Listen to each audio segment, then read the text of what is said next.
Esselamu Aleyküm ve Rahmetullahi ve Berekatuhu kıymetli dostlar. Evet, bir Risale-i Nur dersiyle daha beraberiz inşallah. 23. söz iman bahsinin belki de mükemmel bir şekilde işlendiği risalelerden bir tanesi. Bismillahirrahmanirrahim. لَقَدْ خَلَقْنَا الْاِنْسَانَ ف۪ي اَحْسَنِ تَقْو۪يمٍ ثُمَّ رَدَدْنَاهُ أَسْفَلَ سَافِلِينَ اِلَّا الَّذ۪ينَ آمَنُوا وَعَامِلُوا الصَّالِحَاتِ. Muhakkak ki biz insanı ahsen-i takvim suretinde, en güzel surette yarattık. Sonra aşağıların aşağısına çevirdik. İllellezine amenu ve amilus salihat. İman edenler ve salih amel işleyenler müstesna. Ayetlerini sarı levha yapmış Üstad Bediüzzaman Hazretleri bu 23. söze. Şimdi dostlar, imanın binlerce güzelliğinden, mehasininden sadece 5 noktayı beyan ettiği 23. sözün birinci noktasıyla bugün sizlerle beraberiz. İnsan nuru iman ile âlâ-i illiyine çıkar, cennete layık bir kıymet alır. Ve zulmeti küfür ile, o küfür karanlığı ile esfeli safiline düşer, cehenneme ehil olacak bir vaziyete girer. Hani ayette ne buyurdu Rabbimiz? لَقَدْ خَلَقْنَا الْاِنْسَانَ فِي اَحْسَنِ تَقْو۪يمٍ. İnsanı en güzel surette yarattık. İşte o en güzel suret, insanın iman ile âlâ-i illiyin, yani yücelerin yücesi mertebesine varması ve cennete layık bir kıymet almasıdır. ثُمَّ رَدَدْنَاهُ أَسْفَلَ سَافِلِينَ. Sonra aşağıların aşağısına çevirdik. İşte insan aşağıların aşağısına nasıl düşer? Zulmeti küfür ile, küfürdeki karanlık ile, inkardaki karanlık ile aşağıların aşağısına düşer ve cehenneme layık bir vaziyet alır. Çünkü iman insanı Sani-i Zülcelal'e nispet ediyor. Sani-i Zülcelal, sonsuz celal sahibi ve her şeyi büyük bir sanatla yaratan Allah'a insanı intisap eden, nispet ettiren neymiş? İmandır dostlar. Evet, o halde iman bir intisaptır, bir bağdır. İman, insanın ben Allah'ın kuluyum demesidir. Beni yaratan O'dur demesidir. Varlık ile, kendi varlığı ile var eden arasında nispet kurması, kendisini ona intisap etmesi demektir. Yani nasıl ki bir insan kendisini bir memlekete intisap ettirir, nispet eder, ya bir aşirete ya bir aileye nasıl intisap ettiriyorsa dünyevi anlamda, işte iman bütün hatlarıyla insanın kendisini ve alemi Allah'a intisap etmesidir. Allah ile nispet kurmasıdır. Öyleyse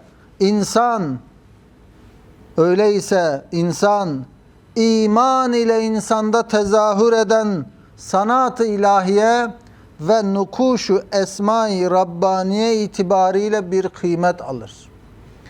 Peki insanı kıymetli kılan nedir? Bir, iman. O imanın ve o imanın ortaya çıkardığı sanat-ı ilahiyedir. Nukuşu esma-i Rabbaniyedir. Allah'ın o güzel isimlerinin nakışlarıdır insanı kıymetli kılan. İnsandaki sanat-ı ilahiyedir insanı kıymetli kılan. Peki o sanat-ı ilahiyeyi, o Esma-i Hüsna'nın nakışlarını ortaya çıkaran nedir? İşte iman, o aydınlıktır, o nurdur. Bir sergi salonu düşünelim dostlar. Böyle en kaliteli ressamın resimlerinin, en kaliteli resimlerinin sergilendiği bir sergi salonunu düşünelim. Şüphesiz bu sergi salonlarının aydınlatma sistemi, ışıklandırma sistemi o resimlerdeki en ince ayrıntıların, o sanat inceliklerinin görülebileceği bir şekilde aydınlatılmış, hazırlanılmış, sistem kurulmuş. Şimdi böyle bir sergi salonunda olduğunuzu düşünün ve karanlık. Nasıl ki o karanlıkla bütün o resimlerdeki incelikler, güzellikler, harikalıklar görülmez. O resimdeki güzellikler görülmediği, anlaşılmadığı için ressam tanınmaz, ressam bilinmez ve ressam bilinmediği için izleyici ile ressam arasında da bir bağ oluşmaz.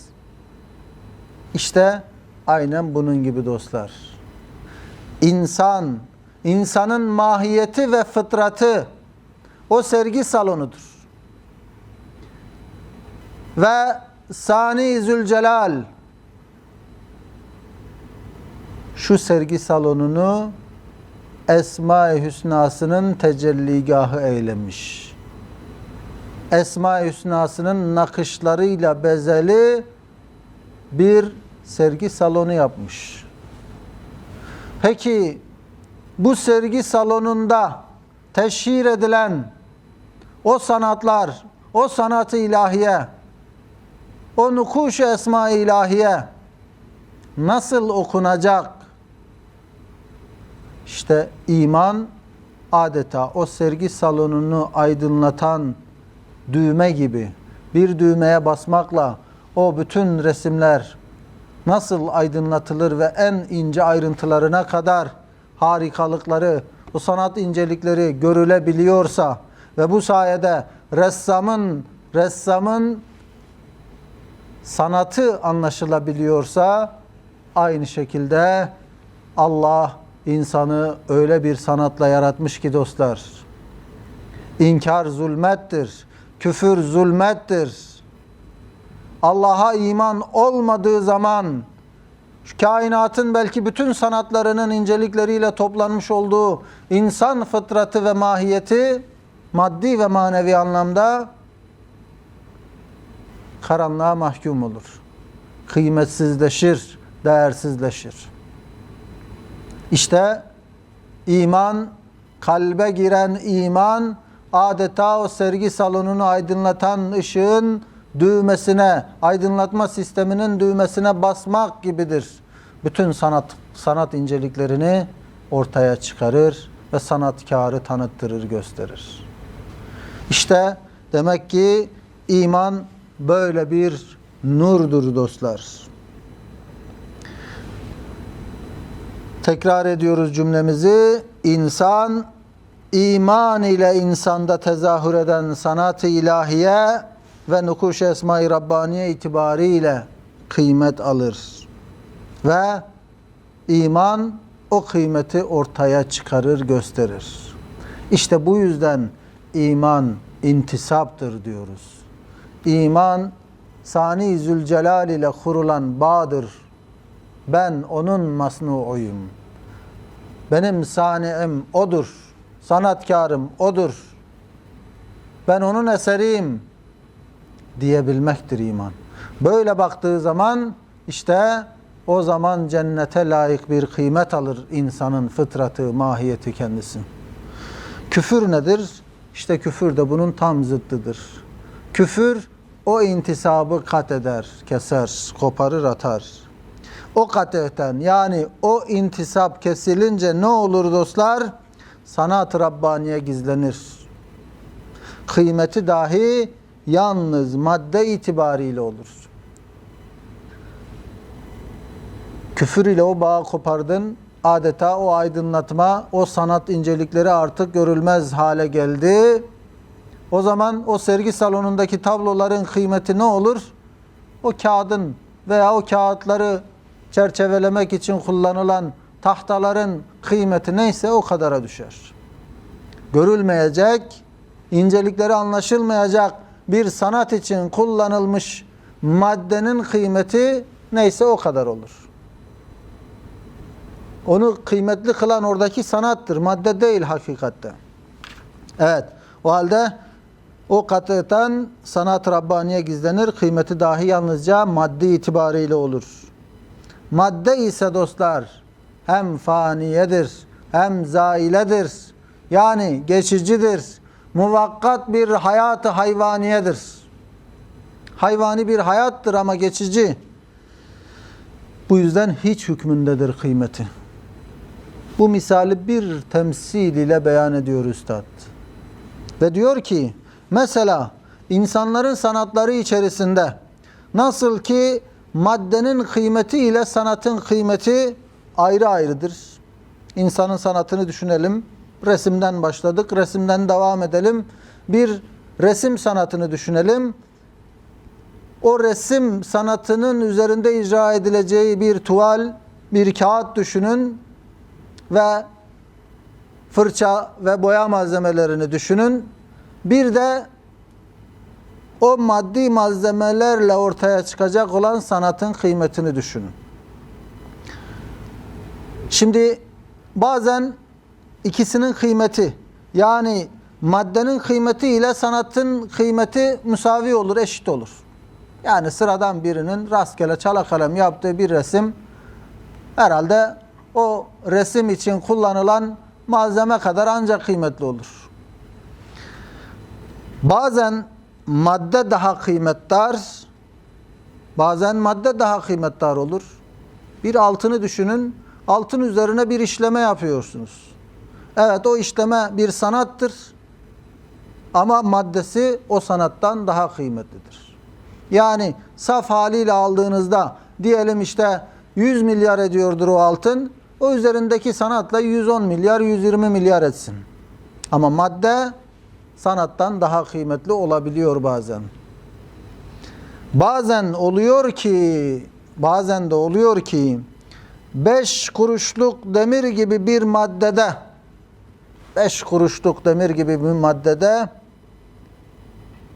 5 trilyonluk bir sanat bulunabilir. Madde kıymetsiz ama o madde üzerindeki sanat, o sanatın kıymetinin hesabı yok. İşte belki bazen antika olan bir sanat 1 milyon kıymet aldığı halde işte dediğimiz gibi maddesi 5 kuruşa da değmiyor. İşte öyle antika bir sanatı düşünelim. Maddesi 5 kuruş etmezken sanat milyonlar ediyor. Öyle antika bir sanat, antikacıların çarşısına gidilse, o harika pişe ve sanatperver, hünerperver sanatkarına nispet ederek o sanatkarı yad etmekle, o sanatla teşhir edilse, yani filan ustanın eseridir bu antika eser, işte o zaman milyonlarca fiyatla satılır. Eğer aynı malzeme, aynı antika demirden olan o antika eser demirciler çarşısına gidilse 5 kuruşluk bir demir pahasına alınabilir. Evet. Malzeme demir ama üzerinde bir sanat. Demirciler çarşısında 5 kuruş kıymete alınırken antikacılar onun o kıymetini bilir ve o harika hünerleri olan o sanatkarı yad ederek, onun elinden çıktığını bilerek milyonlarca liraya satın alınabilir. Niye verdik bu örnekleri? İşte insan da Cenab-ı Hakk'ın böyle antika bir sanatıdır dostlar. İnsan Cenab-ı Hakk'ın antika bir sanatıdır. Maddesi itibariyle kıymetsiz ama üzerindeki sanat itibariyle baha biçilemez. Ve en nazik ve nazenin bir mucize-i kudretidir insan Cenab-ı Hakk'ın. Ki insanı bütün esmasının cilvesine, tecellisine mazhar ve nakışlarına medar ve kainata bir misali musaggar eylemiş. O surette yaratmış. Evet. İnsan Cenab-ı Hakk'ın antika bir sanatıdır dostlar. Öyle bir mucizesidir ki bütün esmasının tecellisine mazhar etmiş insanı. O halde şunu açıkça söyleyebiliriz. İnsanda Cenab-ı Hakk'ın, Allah'ın bütün esmaları tecelli eder. İnsan öyle bir aynadır ki Allah'ın bütün isimlerini kendinde gösterir. O esmanın nakışları o aynada görünür. Ve bu anlamda kainata bir misali musaggardır. Yani kainata dağınık vaziyette kendini gösteren Esma-i Hüsna'nın adeta şöyle bir merkezi nakış yeri olur ya, koca bir halıyı düşünelim. O halının ortasında adeta bütün ipler o merkezdeki nakşı oluşturmak için seferberdir. Bütün dikkatler orayadır. İnsan da o kainat halısının merkezindeki nakış gibi. O etrafa dağılmış olan bütün Esma-i Hüsnalar merkezdeki insanda en mükemmel şekliyle kendini gösterir. Dikkat edin, bütün Esma-i Hüsna insanda tecelli eder diyoruz. Allah öyle bir kıymet vermiş işte şu maddi varlığa. Allah Semi'tir. İnsana işitmeyi vererek Semi isminin tecelliyatını göstermiş. Allah Basir'dir. Her şeyi görendir. İnsana şu gözü vererek Basir ismine mazhar eylemiş onu. Basir ismini öyle tecelli ettirmiş şu insan aynasında. Allah insanı besleyerek, yedirerek, içirerek Rezzak ismini tecelli ettirmiş. Ona akıl vermiş, şuur vermiş, Alim isminin tecellisini göstermiş. Hafıza vermiş, Hafız isminin tecellisini göstermiş. Zahiren bir güç kuvvet vermiş, Kadir isminin tecellisini göstermiş. Örnekleri uzatabiliriz. Bütün Esma-i Hüsna adedince insanda bir tecelli var. İnsan bu esmaya mazhardır. Bu esmalara mazhardır. İşte bu yüzden insan Cenab-ı Hakk'ın antika bir sanatıdır. İşte bu kadar kıymetli bir sanat düşünün dostlar. Ve küfür ile, inkar ile tıpkı o sergi salonunun karanlığa mahkum edilmesi gibi karanlıklar içerisinde kalıyor. Eğer nur iman içine girse, üstündeki bütün manidar nakışlar o ışıkla okunur, o iman nuruyla okunur. O mümin şuur ile okur ve o intisapla okutur. Hem kendi okur hem de okutur. Bana bakın, ben Cenab-ı Hakk'ın masnuuyum. Ben onun mahlukuyum. Ben onun sanat eseriyim. Okuyun beni. Benim okuduklarımı siz de okuyun der. Adeta bütün aleme ilan eder. Demek saniine intisaptan ibaret olan iman insandaki bütün asar-ı sanatı izhar eder. O iman insandaki bütün sanat eserlerini ortaya çıkarır. İnsanın kıymeti işte o sanat-ı Rabbaniye'ye göre olur. Ve ayine-i samedaniye itibariyledir. O halde dostlar, şu ehemmiyetsiz olan insan, şu itibarla bütün mahlukat üstünde bir muhatab-ı ilahi ve cennete layık bir misafir-i Rabbani olur. Hakikatte maddesi itibariyle ehemmiyetsiz, geçici, muvakkat bir hayvani ceset. Ama bu itibarla, bu sanatla, bu esma-i ilahiyeye aynedarlık etmesi vaziyetiyle ne oluyor? Bütün mahlukat üstünde bir muhatab-ı ilahi değerine ulaşıyor. Allah'ın özel bir muhatabı konumuna yükseltiliyor bütün mahlukatın üstünde. Ve böylece cennete layık bir misafir konumundadır insan dünyada. Eğer kat'i intisaptan ibaret olan küfür, o Allah'a nispeti kesmekten ibaret olan küfür insanın içine girse, o vakit bütün o manidar nakışlar, bütün o manidar nukuşu esma-i ilahiye karanlığa düşer, okunamaz. Zira sani unutulsa, sanatkar unutulsa, saniye müteveccih o sanatkara dönük olan o manevi cihetler de anlaşılamaz. Adeta baş aşağı düşer.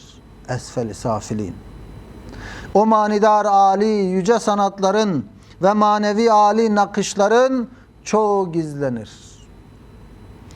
Baki kalan, geriye kalan o gözle görülen bir kısmı ise, yani o maddi kısımdan ibaret olan, belli bir kilodan ibaret bir et yığını, kemik yığını şeklinden ibaret olan kısım ise süfli esbaba, o geçersiz, kıymetsiz sebeplere ve tabiata, tesadüfe verilip nihayet derecede sukut eder, kıymetsizleşir. Her biri parlak birer elmas iken sönük birer şişe hükmüne düşer. Halbuki elmas kıymetindeydi. Ama küfürle o nispeti kopardın, o sanat gizlendi, birer cam parçası hükmüne dönüştüler, kıymetsizleştiler. Ehemmiyeti sadece o madde-i hayvaniyeye bakar. Hayvani maddi boyutuna bakar artık geriye insanın kıymeti. Maddenin gayesi ve meyvesi ise dediğimiz gibi kısacık bir ömürde hayvanatın en acizi ve en muhtacı ve en kederlisi olduğu bir halde yalnız cüz'i bir hayat geçirmektir. Maddenin gayesi bu. Maddenin gayesi, meyvesi kısacık bir ömürde hayvanların en acizi, en muhtacı ve en kederlisi olduğu bir halde cüz'i bir hayat geçirmektir. Öyle değil mi? Şu beden türlü türlü sıkıntılar ve aziyetler içerisinde 60 yıllık, 70 yıllık bir hayat geçirecek. Yok olup, çürüyüp, toprağa karışıp gidecek. Sonra tefessüh eder, gider, kokuşur. İşte küfür böyle mahiyeti insaniyeyi yıkar. Elmastan kömüre kalbeder, dönüştürür dostlar. Madem küfür insanı bu kadar değersizleştirir, esfel-i safiline düşer. Ey insan! Kendini oku. Sen bir aynasın. Sen muhteşem bir sanat eserisin. Üzerinde tecelli eden sanatı gör. Sanatkarını tanı. İman nurunu kalbine nakşet. İman nuru ile bak kendine. Kendini bilen Rabbini bilir, Rabbini tanır. Sırrına böylece er. Amin. Velhamdülillahi Rabbil alemin. Ve salatu ve selamu ala seyyidina Muhammedin ve ala alihi ve sahbihi ecmain.